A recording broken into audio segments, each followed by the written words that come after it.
Hello everyone. सो आज के lecture में हम सेकेंडरी लिम्फॉइड ऑर्गन्स को डिस्कस करेंगे। तो देखिए, सेकेंडरी लिम्फॉइड ऑर्गन्स में क्या क्या आ जाते हैं? Spleen, lymph nodes, then MALT, that is your mucosal associated lymphoid tissue, and GALT, GALT, gut associated lymphoid tissue.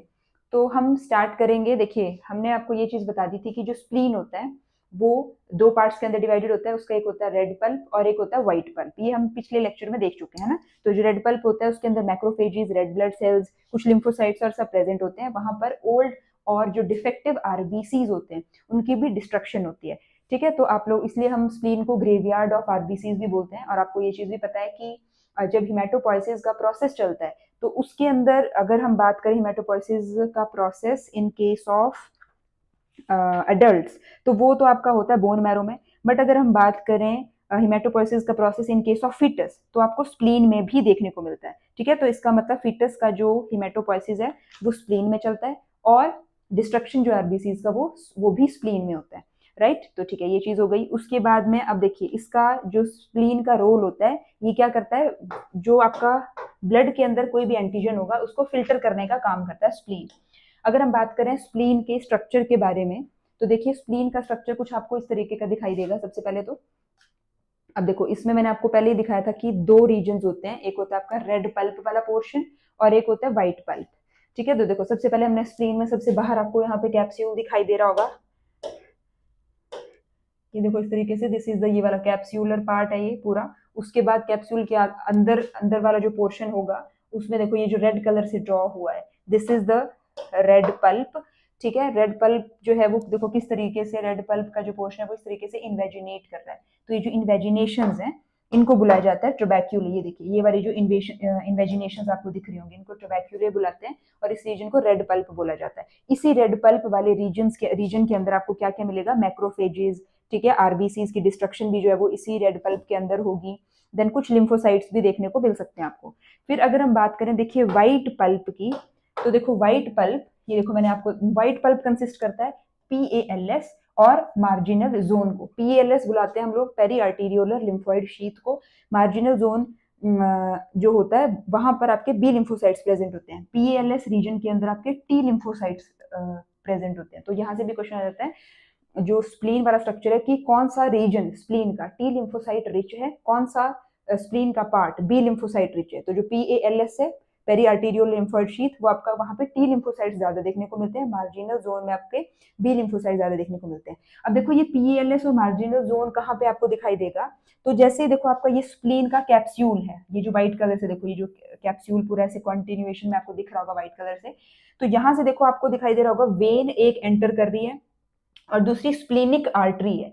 तो जो स्प्लीनिक आर्टरी है, ये देखो पिंक कलर से हमने यहाँ ड्रॉ कर रखी है, दिस द स्प्लीनिक आर्टरी। तो स्प्लीनिक आर्टरी के अराउंड वाला जो भी एरिया होगा उसे बुलाया जाएगा पेरी आर्टीरियोलर लिम्फोइड शीथ। पेरी मतलब अराउंड, आर्टीरियोलर मतलब आर्टरी के अराउंड वाला एरिया। ठीक है, लिम्फोइड शीथ, उससे हम बुलाएंगे PALS वाला रीजन। तो ये देखो, ये सारा का सारा जो भी आपको यहाँ पे ब्लू कलर से दिखाई दे रहा होगा portion, that is the PALS region. और यही PALS रीजन जो है, it is rich in T lymphocytes. ठीक है, this is rich in the T lymphocytes, और this is immunologically active region. ठीक है, जो व्हाइट पल्प का ये जो PALS रीजन है, this is immunologically very active. उसके बाद देखो जो PALS के साथ जो बिल्कुल डॉटेड में आपको चीज दिखाई दे रही होगी इस तरीके से, ब्लू कलर से डॉटेड डॉटेड पार्ट जो दिखाई दे रहा होगा, this is the marginal zone. ठीक है, PALS के साथ वाला जो रीजन है बिल्कुल, this is the marginal zone. और इसी मार्जिनल जोन के अंदर आपका प्रेजेंट होता है क्या चीज? बी लिम्फोसाइट्स प्रेजेंट होते हैं। ठीक है, तो ये अच्छा। उसके बाद देखो वेस्क्यूलर साइन्यूसॉइड्स आपको मिल जाएंगी। Then primary follicles, secondary follicles आपको दिखाई दे जाएंगे रेड पल्प वाले एरिया में। तो ये एक ओवरऑल स्ट्रक्चर हो गया आपके स्प्लीन का। इस स्ट्रक्चर से आपको क्या क्वेश्चन दिख सकता है कि एक तो आपको यही आ जाएगा कि स्प्लीन का रोल किस चीज में होता है। तो आप बोलोगे कि ब्लड की फिल्ट्रेशन में इसका रोल है।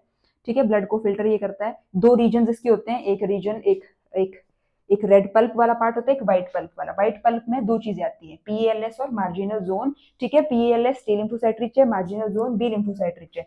स्प्लेनिक आर्टरी जब एंटर कर रही है, उसके अराउंड जो भी एरिया बन रहा है that is periarterial lymphoid sheath. Periarterial lymphoid sheath के बिल्कुल साथ है मार्जिनल जोन। अब देखो यहाँ पे किस तरीके से ये एंटीजन को ट्रैप करता है, प्रोसेस करता है, प्रेजेंट करता है, डिस्ट्रॉय करता है। स्प्लीन के अंदर किस तरीके से सारी चीजें चलती हैं। तो देखो blood bond antigen splenic artery के थ्रू जो है वो एंटर करेगा, मार्जिनल जोन में रिलीज कर दिया जाएगा।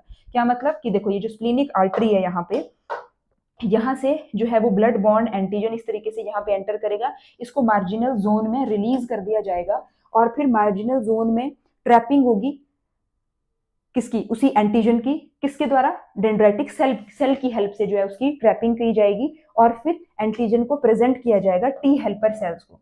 अब टी हेल्पर सेल्स को जब प्रेजेंट किया जाएगा तो फिर वो एक्टिवेट होंगे, बी सेल्स को एक्टिवेट करेंगे, बी सेल्स फिर कन्वर्ट हो जाएंगे प्लाज्मा और मेमोरी सेल्स में, प्लाज्मा सेल्स से एंटीबॉडीज बनेगी और एंटीबॉडीज से डिस्ट्रक्शन होगी किसकी, एंटीजन की। तो इस तरीके से ये पूरा प्रोसेस चलता है।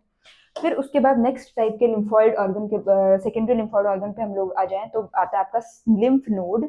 अब ये जो लिम्फ नोड होता है ये क्या करता है, एंटीजन को ट्रैप करता है फ्रॉम लिम्फ, ठीक है, लिम्फ से ट्रैप करता है एंटीजन को। ये 3 रीजन्स में डिवाइडेड होता है। देखिए जो आपका लिम्फ नोड है और जो आपका ये स्प्लीन है, इसके जो क्वेश्चन है मोस्टली आपको बी पार्ट में दिखेंगे इसके क्वेश्चंस, और होंगे भी कैसे, डायरेक्ट मतलब कि इसके स्ट्रक्चर से आ जाते हैं कि टी लिम्फोसाइट कहाँ है, बी लिम्फोसाइट कहाँ है, आपका व्हाइट जो पल्प है वो क्या क्या मिलकर के कॉन्स्टिट्यूट कर रहा है, इस तरीके से, राइट। अब देखिए जो स्ट्रक्चर है लिम्फ नोड का वो 3 पार्ट्स के अंदर डिवाइडेड है, कॉर्टेक्स, पैराकॉर्टेक्स और मेड्यूला। अच्छा इसका पहले हम लोग स्ट्रक्चर देख लेते हैं। इसमें आपको क्या याद रखना है, एक तो कि वो किन किन रीजन्स में डिवाइडेड है और ये जो अलग अलग रीजन्स हैं वहां पर कौन कौन से सेल्स रिच अमाउंट में पाए जाते हैं। जैसे अगर हम कॉर्टेक्स की बात करें, it is famous for B cells का प्रेजेंट होना कॉर्टेक्स रीजन में, वहां मैक्रोफेजेस भी मिल जाएंगे, डेंड्राइटिक सेल्स भी मिल जाएंगे। डेंड्राइटिक सेल्स भी कौन से वाले, फॉलिक्यूलर डेंड्राइटिक सेल्स जो है वो हमको यहाँ पे देखने को मिलते हैं। और आपको पता ही है फॉलिक्यूलर सेल्स जो है वो एंटीजन को प्रेजेंट नहीं करते हैं, ठीक है, तो फॉलिक्यूलर सेल्स हमको यहाँ पे देखने को मिलते हैं। और अगर हम बात करें पैराकॉर्टेक्स रीजन की तो वहां पे आपको टी सेल्स मिलेंगे, साथ में डेंड्राइटिक सेल्स मिलेंगे। यहाँ पे इंटरडिजिटेटिंग वाले होते हैं जो कि प्रेजेंटेशन करते हैं एंटीजन की। फिर मेड्यूला वाला रीजन, यहाँ पे प्लाज्मा सेल्स मिलेंगे आपको जो कि एक्टिवली स्क्रीट कर रहे होते हैं एंटीबॉडीज को। अब देखो इसी को पूरा का पूरा मतलब इसमें देखो आपको ये याद करना है 3 रीजन, कौन से रीजन में कौन से सेल्स पाए जा रहे हैं। ये जो मैंने बॉक्स के अंदर बना रखे हैं, these are the cells for which this particular region of the lymph node is famous for। पाए बाकी भी जाएंगे, होंगे इसमें बाकी सेल्स भी, बट आपको क्वेश्चन किस पे आएगा, ये बी सेल, टी सेल और प्लाज्मा सेल। तो ये तो आपने बिल्कुल टिप्स पे रखना है कि कौन सा टाइप का सेल कौन से रीजन में मिल रहा है हमको। तो ये देखो ये आपका आ गया स्ट्रक्चर ऑफ लिम्फ नोड। अब देखो अगर ये लिम्फ नोड का इस तरीके से स्ट्रक्चर है आपका, ये देखो दिस इज द, ये आपको बिल्कुल बाहर वाली चीज हमने दिखा दी, दिस इज द कॉर्टेक्स, ये जो बाहर बन रहा है दिस इज द कॉर्टेक्स वाला रीजन। देन पैराकॉर्टेक्स आपको देखिए रेड कलर से यहाँ पे ड्रॉ करके रखा हुआ है, ये वाला जो रीजन है दिस इज द पैराकॉर्टेक्स वाला पार्ट, ठीक है। पैराकॉर्टेक्स के अंदर, ठीक है, दिस इज द पैराकॉर्टेक्स, ठीक है, ये जो रीजन है पूरा। और पैराकॉर्टेक्स के अंदर जो है दिस इज द मेड्यूला वाला रीजन। तो इन्हीं अलग अलग रीजन के अंदर डिफरेंट डिफरेंट सेल्स आपको मिल जाएंगे। जैसे सबसे आउटर वाले में कौन से थे, बी सेल्स, इनर पैराकॉर्टेक्स में, मिडल वाले में टी सेल्स और बिल्कुल अंदर वाले में प्लाज्मा सेल्स, ठीक है। अब उसके बाद देखो अब इसमें किस तरीके से, अब देखो यहाँ पे लिम्फ नोड है अगर ये, तो यहाँ पे इनकमिंग एफरेंट लिम्फेटिक्स है, यहाँ से एंटीजन की एंट्री होती है। अब जैसे यहाँ से एंटीजन की एंट्री होगी अंदर, इस तरफ को एंट्री होगी एंटीजन की, तो इसको ट्रैप कर लिया जाएगा बाय द डेंड्राइटिक सेल्स और मैक्रोफेजेस, इसको ट्रैप करेंगे, ठीक है। उसके बाद एंटीजन को प्रोसेस और प्रेजेंट किया जाएगा, कहाँ पे, यहाँ पैराकॉर्टेक्स वाले रीजन में प्रोसेस किया जाएगा, उसको प्रेजेंट किया जाएगा, ठीक है। और फिर फॉलिकल सेल्स जो कि प्रेजेंट होंगे वो कन्वर्ट होंगे, देखो फॉलिकल सेल्स यहाँ प्रेजेंट होते हैं, वो कन्वर्ट किए जाते हैं प्राइमरी, सेकेंडरी और फिर फाइनली जर्मिनल सेंटर्स में। और फिर जर्मिनल सेंटर्स में जो प्लाज्मा सेल्स हैं वो जो है मूव कर जाते हैं मेड्यूला रीजन में और फिर वहां पे एंटीबॉडी का सिक्रीशन करते हैं। और फिर एंटीबॉडी की सिक्रीशन करेंगे तो फिर आपको पता ही एंटीजन का डिस्ट्रक्शन करेंगे, ये चीज हो गई। अब आ जाते हैं हमारे थर्ड टाइप के सेकेंडरी लिम्फोइड ऑर्गन में, दैट इज एमएएलटी और जीएलटी। तो ये म्यूकस मेम्ब्रेन लाइनिंग द, ये म्यूकस मेम्ब्रेन्स होती है बेसिकली जो कि लाइन करती हैं किस किसको, डाइजेस्टिव ट्रैक को, रेस्पिरेटरी ट्रैक को और यूरिनोजेनिटल ट्रैक को, right. They have combined large surface area, ठीक है, and they are the major sites of antigen entry, ठीक है, यही मेजर साइट्स होती हैं एंटीजन एंट्री की अगर ये काम ना करें माल्ट और गाल्ट। ठीक है, तो अब देखो कौन कौन सी, डाइजेस्टिव ट्रैक बड़ा ही एक आप बोल सकते हो यहाँ से इजीली एंटीजन एंटर कर सकता है, then respiratory tract, urinogenital tract, but क्योंकि यहाँ पे ये वाली मेम्ब्रेन्स प्रेजेंट होती हैं तो ये इस एंटीजन की एंट्री को रोक देती हैं, या फिर आप बोलते हो अगर एंटर कर भी जाए तो उसको डिस्ट्रॉय कर देती हैं। तो म्यूकस मेम्ब्रेन ब्लॉक करती हैं एंट्री को, पैथोजन की एंट्री को। ये कैसे ब्लॉक करती हैं, क्योंकि देखो अब जैसे मान लो ये इस तरीके से मेम्ब्रेन होगी तो एपिथेलियल सेल्स से ही बनी होती हैं। अब एपिथेलियल सेल्स के बीच में कुछ ऐसे मॉडिफाइड सेल्स होते हैं जिनको हम बुलाते हैं एम सेल्स। यहाँ पे मैंने ये देखो यहाँ पे इस तरीके से बना रखा है ये एम सेल। तो बीच में कहीं पे जैसे एपिथेलियल सेल्स प्रेजेंट होंगे, जैसे जैसे मान लो अगर डाइजेस्टिव ट्रैक ही है फॉर एग्जांपल, तो ये डाइजेस्टिव ट्रैक मैंने यहाँ पे थोड़ी सी बना ली, बनी किसकी होगी, वो एपिथेलियल सेल्स की। तो उन एपिथेलियल सेल्स आपको पता है ये माइक्रोविलाई प्रेजेंट होते हैं, बट इन्हीं एपिथेलियल सेल्स के बीच में कुछ मॉडिफाइड एपिथेलियल सेल्स होते हैं जिनके अंदर माइक्रोविलाई बिल्कुल एब्सेंट होती है। उन एपिथेलियल सेल्स को, मॉडिफाइड एपिथेलियल सेल्स को हम बुलाते हैं एम सेल्स, और उन एम सेल्स में पॉकेट्स होती हैं जिन पॉकेट्स के अंदर बी सेल्स, मैक्रोफेजेस और टी सेल्स आपको मिल जाएंगे, टी हेल्पर सेल्स। ठीक है, अब क्या करते हैं, ये एंटीजन को, ये जो एम सेल्स होते हैं एंटीजन को ये एनगल्फ करके अपने अंदर पॉकेट्स में ले लेते हैं। मैक्रोफेज जो है वो उसको एनगल्फ करके प्रोसेस करके प्रेजेंट करता है टी हेल्पर सेल को, टी हेल्पर सेल एक्टिवेट करते हैं बी सेल को, बी सेल एंटीजन की किलिंग कर देते हैं। ठीक है, इस तरीके से। और जो तो ये आपका हो गया किस तरीके से माल्ट और गाल्ट हेल्प कर रही है किस चीज में, एंटीजन की किलिंग में। तो अगर हम बात करें प्राइमरी डिफेंस मैकेनिज्म है ये म्यूकस सिक्रेटरी एंटीबॉडी का मैंने आपको यहाँ पे नाम दिया, that is IgA. IgA antibody कहाँ प्रेजेंट होती है, म्यूकस सिक्रीशंस के अंदर प्रेजेंट होती है। तो आपको ये चीज भी ध्यान रख लेनी है।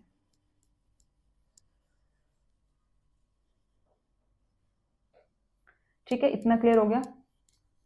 अगर आपको इतना क्लियर हो गया है तो अब आगे चलते हैं टू दी एंटीजेंस। अब देखिए एंटीजेंस आपका नया टॉपिक, सेकेंडरी लिम्फोइड ऑर्गन्स आपके कंप्लीट होते हैं, इतने ही हैं। इजी क्वेश्चंस आते हैं इससे, बस आपको स्ट्रक्चर ध्यान रखने हैं, कौन सा स्ट्रक्चर किस किस पार्ट में डिवाइडेड है, कौन कौन सा रीजन, या बोल सकते हो किस किस रीजन से कौन कौन से सेल्स जो है वो रिलीज या सिक्रीट हो रहे हैं। ठीक है, उनका क्या क्या रोल है, ये चीज आपको ध्यान रखनी है। उसके बाद में अगर हम बात करें एंटीजन की, तो एंटीजन का मतलब होता है, देखो एंटी का मतलब होता है एंटीबॉडी, जीन मतलब कि जनरेटर, इस तरीके से हम इसको सिंप्लीफाई करके बोलते हैं। तो एंटीजेनिसिटी का मतलब क्या होती है, it is the property of a substance. किस सब्सटेंस की, एंटीजन की ही एक प्रॉपर्टी होती है जिसको हम एंटीजेनिसिटी बोलते हैं। और एंटीजेनिसिटी क्या होती है, ये अलाउ करती है इस एंटीजन को to react with a product of immune response. ठीक है, एंटीबॉडी जैसे कि जो बी सेल रिसेप्टर है इसके ऊपर भी एंटीबॉडी की फॉर्म में प्रेजेंट होता है जो रिसेप्टर होता है ना। उसके बाद एंटीजन जो है वो नॉन सेल्फ मॉलिक्यूल होता है, वेरी इंपॉर्टेंट पॉइंट कि जो एंटीजन होता है वो कैसा होता है, नॉन सेल्फ मॉलिक्यूल होता है।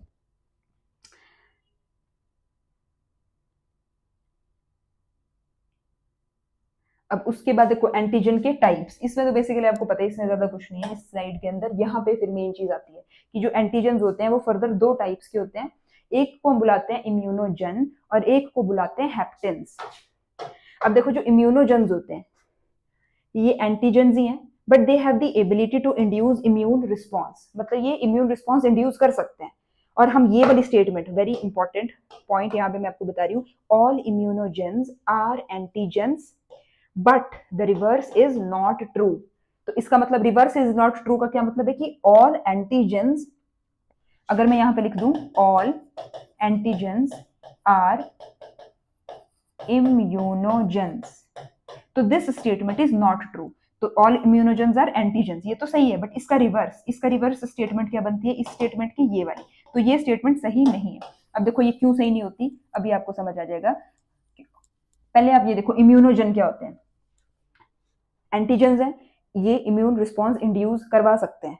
जितने भी इम्यूनोजेंस हैं, ठीक है, वो सारे के सारे एंटीजेंस होते हैं, all immunogens are antigens. Example के लिए हम क्या लिखेंगे कि जैसे बैक्टीरिया हो गया आपका, ठीक है, बैक्टीरिया है, वायरस है, फंजाई है, पैरासाइट्स हैं, ये सारे के सारे इम्यूनोजेंस हैं। अब आ जाते हैं हैप्टेंस पे, ये भी एंटीजेंस ही होते हैं, बट जो हैप्टेंस है, ठीक है, ये एंटीजेंस है, but independently they are unable to generate immune response. But अगर ये इंडिपेंडेंटली प्रेजेंट हो, अकेले हो हैप्टेंस, तो ये इम्यून रिस्पॉन्स जनरेट नहीं कर पाते हैं क्योंकि इनका जो मॉलिक्यूलर वेट है वो काफी कम होता है। दो एग्जांपल्स आपको हैप्टेंस के अंदर याद रखने हैं, दैट इज 2,4 डाइनाइट्रोफिनोल, 2,4 डीएनपी, ठीक है, 2,4 डाइनाइट्रोफिनोल, और दूसरा एग्जांपल है पेनिसिलिन का। ठीक है, तो इसका मतलब क्या हुआ कि जितने भी एंटीजेंस हैं दे आर नॉट इम्यूनोजेंस, मतलब कि सार अब देखो इससे क्या चीजें क्लियर हुई, सिंपल सी बात है, एंटीजेंस दो टाइप के, एक इम्यूनोजन और एक हेप्टेंस। तो इम्यूनोजेंस जो है वो इम्यून रिस्पॉन्स इंड्यूस करवाएंगे, ठीक है, तो हम ये चीज बोल सकते हैं कि ऑल इम्यूनोजेंस आर एंटीजेंस, ठीक है, हाँ जी, all immunogens are antigen. But कुछ दूसरे टाइप्स के एंटीजेंस होते हैं जिनको हम हेप्टेंस बुलाते हैं, अगर उन हेप्टेंस वो हेप्टेंस हमारी बॉडी के अंदर एंटर कर जाएं तो वो इम्यून रिस्पॉन्स जनरेट नहीं करवा पाते हैं, तो इसलिए हम बोल सकते हैं कि ऑल एंटीजेंस आर नॉट इम्यूनोजेंस, क्योंकि एंटीजन तो हेप्टेन भी है बट वो इम्यून रिस्पॉन्स जनरेट नहीं करवा रहा, तो ये स्टेटमेंट तो गलत होगी ना कि ऑल एंटीजेंस आर इम्यूनोजेंस, क्योंकि इम्यूनोजन क्या है, जो इम्यून रिस्पॉन्स जनरेट करवा रहा है। अब देखो हेप्टेंस में एग्जाम्पल आता है, जैसे आप लोग खाना खाते हो तो हमारी बॉडी में कोई इम्यून रिस्पॉन्स जनरेट नहीं होता है उसके अगेंस्ट, क्यों नहीं हो पाता, क्योंकि वो हेप्टेन की कैटेगरी के अंदर आता है, राइट। तो देखिए जितने भी अब ये हेप्टेन्स हैं, अब हेप्टेन्स को इम्यूनोजन बनाने के लिए क्या किया जाता है, मतलब ऐसा क्या किया जाए कि हेप्टेन्स जो बॉडी में एंटर करें तो उनके अगेंस्ट भी बॉडी इम्यून रिस्पॉन्स शो करे। तो हम क्या करते हैं ना कि जो आपके ये होते हैं इम्यूनो आपके जो हेप्टेन्स होते हैं उनको हम किसी कैरियर प्रोटीन के साथ में कोवलेंटली लिंक करवा देते हैं। जैसे अगर मान लो ये कोई आपका हेप्टेन है, इसको हम किसी भी इसके साथ में हम किसी कैरियर प्रोटीन को इस तरीके से बाइंड करवाएंगे और ये जो बाइंडिंग होगी ये कैसी होगी, कोवलेंट टाइप की बाइंडिंग होगी, और फिर जब हम इसको एंटर करवाएंगे किसी भी ऑर्गेनिज्म के अंदर तो उससे जो है वो आपका जनरेट हो जाएगा क्या चीज, इम्यून रिस्पॉन्स।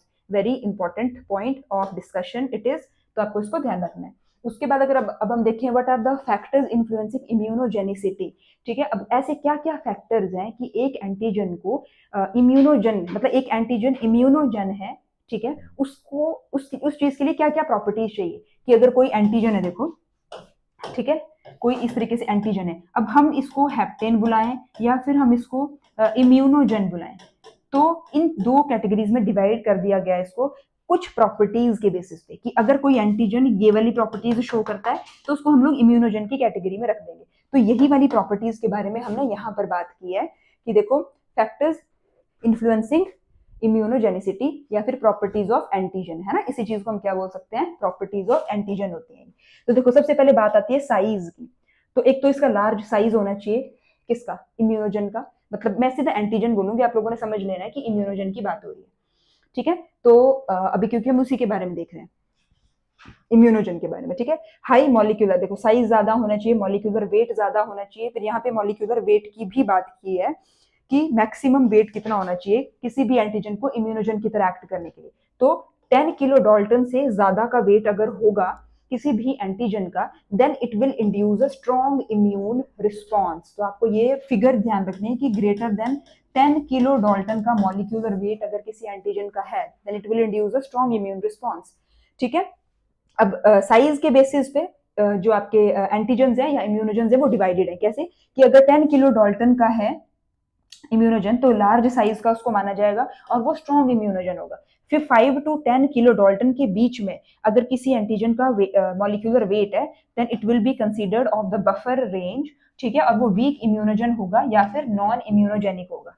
देन अगर 5 किलो डाल्टन से कम किसी का वेट है, ठीक है, 5 किलो डाल्टन से कम किसी का वेट है तो वो स्मॉल साइज का होगा और उसको हम हेप्टेन बुलाएंगे और वो नॉन इम्यूनोजेनिक होगा, राइट। तो एक तो साइज आ गया, दूसरी प्रॉपर्टी होती है फॉरेननेस। फॉरेननेस का मतलब है कि वो हमसे रिलेटेड नहीं होना चाहिए, अगर हम ह्यूमंस की बात कर रहे हैं तो वो हमारे से रिलेटेड नहीं होना चाहिए, बिल्कुल फाइलोजेनेटिकली डिससिमिलर होना चाहिए, यानी कि नॉन सेल्फ मॉलिक्यूल होना चाहिए, ठीक है, फॉरेन मॉलिक्यूल होना चाहिए, it should B non related और phylogenetically डिससिमिलर, right? Examples are bacteria, virus, parasites and pollen grains. So these are some of the examples which are telling about the foreignness of this particular antigen. जितना ज्यादा foreign, जितना ज्यादा हमसे unrelated होगा, यानी कि हम chordates हैं, हम हमारे से मतलब कि लोअर फाइलम्स में जितने भी एनिमल्स हैं वो जैसे जैसे फाइलम्स हमसे लोअर लोअर होते जाएंगे वैसे वैसे उनकी एंटीजेनिसिटी जो है वो बढ़ती जाएगी हमारे से, ठीक है। उसके बाद अगर हम बात करें देखिए कॉम्प्लेक्सिटी की, तो जो एंटीजन है it should be highly complex molecule. देखिए एंटीजन जो है वो हाईली कॉम्प्लेक्स मॉलिक्यूल होना चाहिए, और आप लोगों को पता है आपने प्रोटीन्स अगर कर लिया है तो उसमें आपने देखा होगा कि जो प्रोटीन्स के स्ट्रक्चर होते हैं वो कितना ज्यादा कॉम्प्लेक्स होते हैं, कितनी अलग अलग टाइप्स की कॉन्फ़िगरेशंस होती हैं जिसमें कि प्रोटीन फोल्ड हो सकती है। तो इसलिए जो प्रोटीन के एंटीजन होते हैं वो हाईली कॉम्प्लेक्स मॉलिक्यूल होते हैं क्योंकि उनमें हाई कॉन्फर्मेशंस पॉसिबल होती हैं और इसलिए दे एक्ट एज स्ट्रॉन्ग इम्यूनोजेंस। तो इससे क्वेश्चन भी आ जाता है कि स्ट्रॉन्गेस्ट इम्यूनोजन कौन सा है? प्रोटीन वाला कोई भी इम्यूनोजन जो कि प्रोटीन नेचर का है, it is considered as the strongest immunogen. ठीक है, उसके बाद में फिर आगे आ जाओ, प्रोटीन इम्यूनोजन हाईएस्ट क्वालिटी का, मतलब सबसे ज्यादा स्ट्रॉन्ग इम्यून रिस्पॉन्स जनरेट करेगा। उससे नीचे का लेवल है पॉलीसेक्राइड एंटीजन। अगर लिपोपॉलीसेक्राइड है, ठीक है, लिपोपॉलीसेक्राइड एंटीजन है, जैसे ब्लड ग्रुप के भी एंटीजन आ जाते हैं, तो वो उससे नीचे लेवल के हो गए, इम्यून रिस्पॉन्स जनरेशन में थोड़ा कम काम करेंगे। और अगर हम बात करें न्यूक्लिक एसिड्स की, जैसे डीएनए हो गया, आरएनए हो गया, ये तो बिल्कुल ही नॉन इम्यूनोजेनिक होते हैं, राइट। उसके बाद में फिर आगे आ जाते हैं हम लोग, एंटीजन शुड बी, चौथी प्रॉपर्टी क्या होनी चाहिए कि वो जो एंटीजन है it should be processable and it should be, हाँ, प्रोसेसिबल एंड डिग्रेडेबल। मतलब देखो अभी हम लोगों ने देख लिया है, आप लोगों ने एंटीजन प्रेजेंटेशन सेल्स कर लिए जिसमें dendritic cell, macrophages, then B cells, है ना, हमने कैसे देखा कि वो एनगल्फ हो जाता है एंटीजन, उसकी प्रोसेसिंग होती है, देन उसकी प्रेजेंटेशन होती है। तो मतलब कि प्रोसेस किया जाना चाहिए, प्रोसेस किया जाए ऐसा वो होना चाहिए। यानी कि मतलब अगर मान लो प्रोटीन है तो it should be, we should be able to degrade it into the smaller peptides, मतलब उसके छोटे कंपोनेंट्स में, और फिर डिग्रेडेबल, उसको किल किया जा सके इजीली, ऐसा होना चाहिए। एंटीजन प्रेजेंटिंग सेल्स, ठीक है, प्रोसेस करते हैं और प्रेजेंट करते हैं एंटीजन को to the T helper cells, आपको बात पता है ना। तो एग्जाम्पल अब करें आगे, हमने कुछ एंटीजेंस के जो कि लेबोरेटरी में यूज किए जाते हैं, वेरी इंपॉर्टेंट, ठीक है। तो अब आप देखोगे बोवाइन, कुछ एंटीजेंस के हमने ये एग्जांपल्स लिखे हैं along with their molecular weight. इस तरफ एंटीजेंस के एग्जांपल्स हैं जो कि इम्यूनोजेंस की तरह बिहेव कर रहे हैं, and on this side we have written the molecular weight of each of the antigens, ठीक है। तो अगर हम बात करें बोवाइन गामा ग्लोब्यूलिन की, तो it has a molecular weight of up to 150 kilo dalton, then bovine serum albumin 70 kilo dalton, flagellin 40 kilo dalton, keyhole limpet hemocyanin greater than 2000 kilo dalton, hen egg white lysosome 15 kilo dalton, ovalbumin 44 kilo dalton, और lipopolysaccharide का हमारे पास जो है वो fragments इसमें role play करते हैं।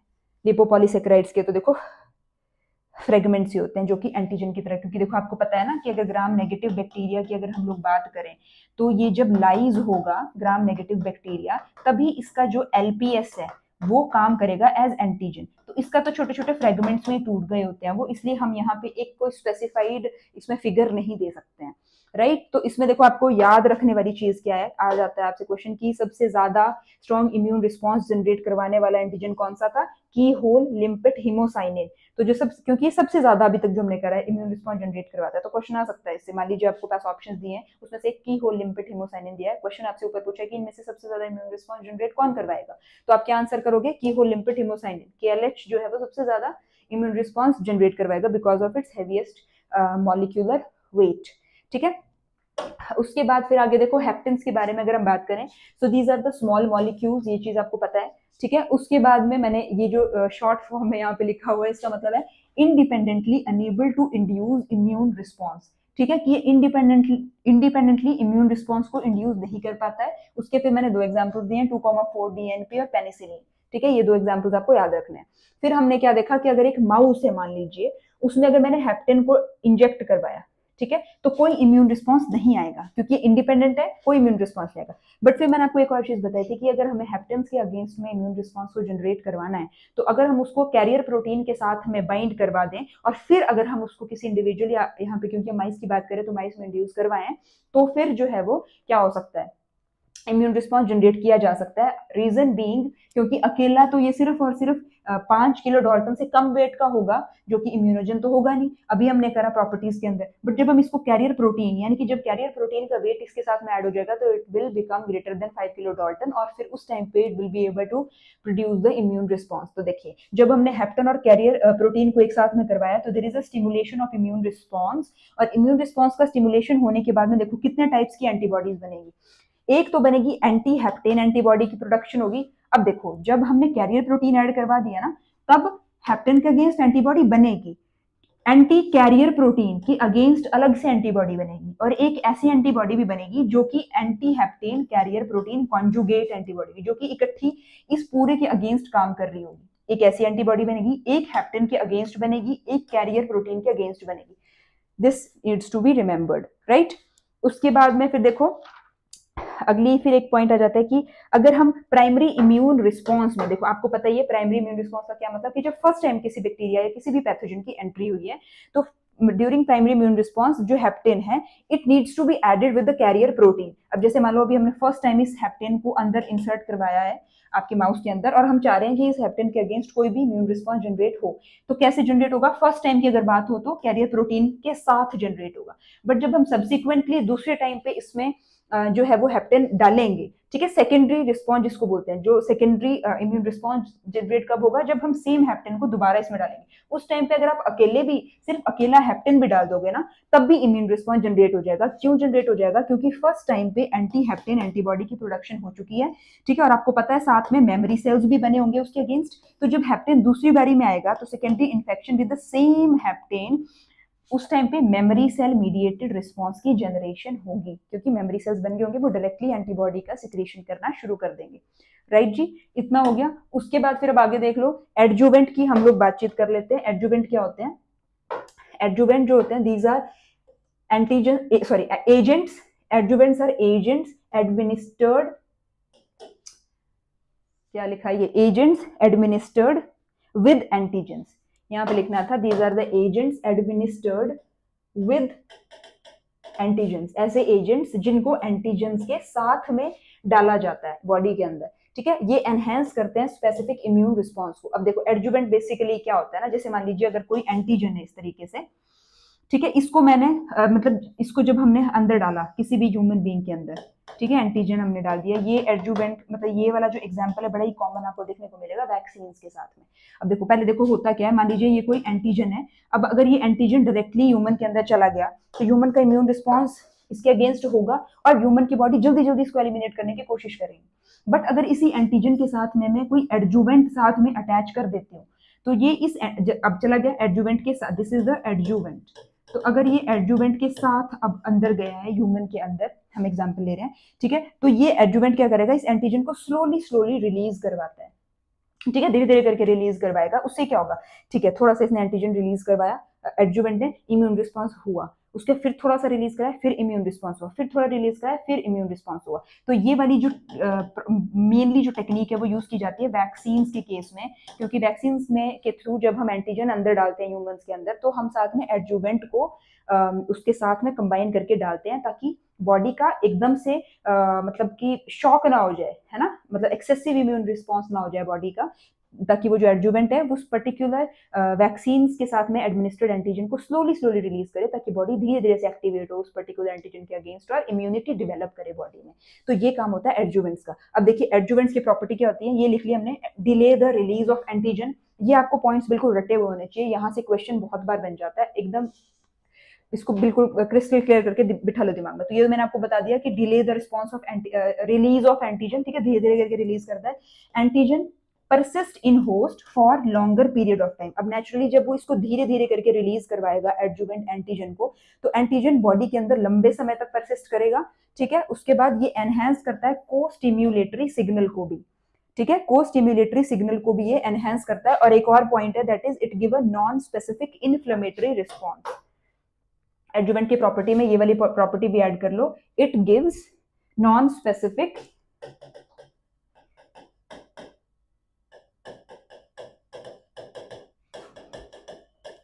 Inflammatory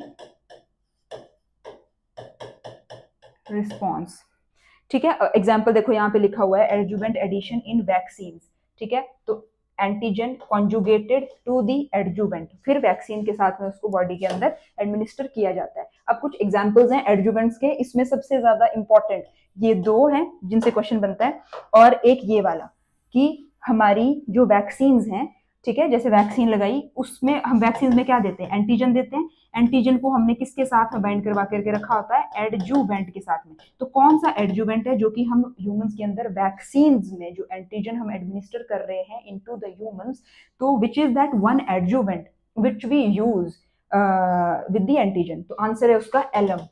chemical name है aluminium potassium sulphate, important.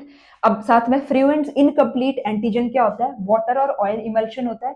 फ्लूएंट्स complete adjuvant क्या होता है, ये वाटर और ऑयल इमल्शन, साथ में स्किल्ड माइकोबैक्टीरियम म्यूरामाइल डाइपेप्टाइड।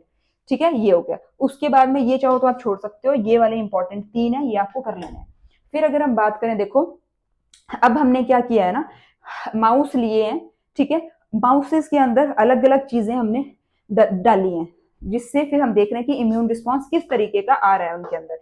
तो देखो हेप्टेन को अगर मैंने माउस के अंदर डाला तो कोई इम्यून रिस्पॉन्स नहीं आएगा, ठीक है, क्योंकि अकेला डाला है। अब जब मैंने कैरियर प्रोटीन को अकेले डाला तो रिस्पॉन्स आएगा, ठीक है, इम्यून रिस्पॉन्स आएगा, एंटी कैरियर प्रोटीन एंटीबॉडी बनेगी। अगर मैंने एडजुवेंट को माउस के अंदर डाला तो कोई इम्यून रिस्पॉन्स नहीं आएगा। बट जब मैंने एडजुवेंट प्लस हेप्टेन को डाला, मतलब कि एडजुवेंट और हेप्टेन को साथ में डाला, ठीक है, तो क्या होगा, यहाँ पे आपकी anti heptane anti carrier protein antibody जो है वो बनेगी, और साथ में anti heptane anti carrier protein conjugate antibody भी बनती है। एंटी हेप्टेन और एंटी कैरियर प्रोटीन, अच्छा कैरियर प्रोटीन इसलिए क्योंकि हमने साथ में कैरियर प्रोटीन भी डाली है। देखो पहले में हमने हेप्टेन डाला, रिस्पॉन्स नहीं आया, कैरियर प्रोटीन डाली अकेली, रिस्पॉन्स आया, एडजुवेंट अकेला डाला, कोई रिस्पॉन्स नहीं आया। अब थर्ड में हमने क्या किया, इन तीनों को एक साथ जोड़ दिया, एडजुवेंट कैरियर प्रोटीन और हेप्टेन, यहाँ पे देखो जोड़ दिया। तो अब क्या होगा, हेप्टेन के अगेंस्ट भी रिस्पॉन्स आएगा, एडजुवेंट के अगेंस्ट भी रिस्पॉन्स जो है वो आएगा, और आपका जो है वो anti heptane anti carrier protein, anti ये आ गया आपका हेप्टेन और एंटी कैरियर प्रोटीन, इसके कॉन्जुगेटेड एंटीबॉडी जो है वो बनती है, ठीक है।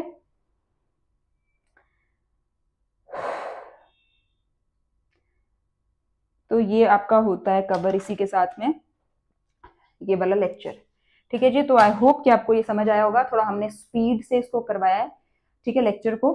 तो आप अगर नहीं आपको क्लियर हो रही होगी चीजें तो आप थोड़ा सा स्लो स्पीड करके देख लेना है ना, आपके पास अभी ऑप्शन है, टेक्नोलॉजी है, स्लो स्पीड करके देख लेना। मैं थोड़ा सा फास्ट करवाने की कोशिश की, right. So thank you so much and keep learning your immunology. Thank you.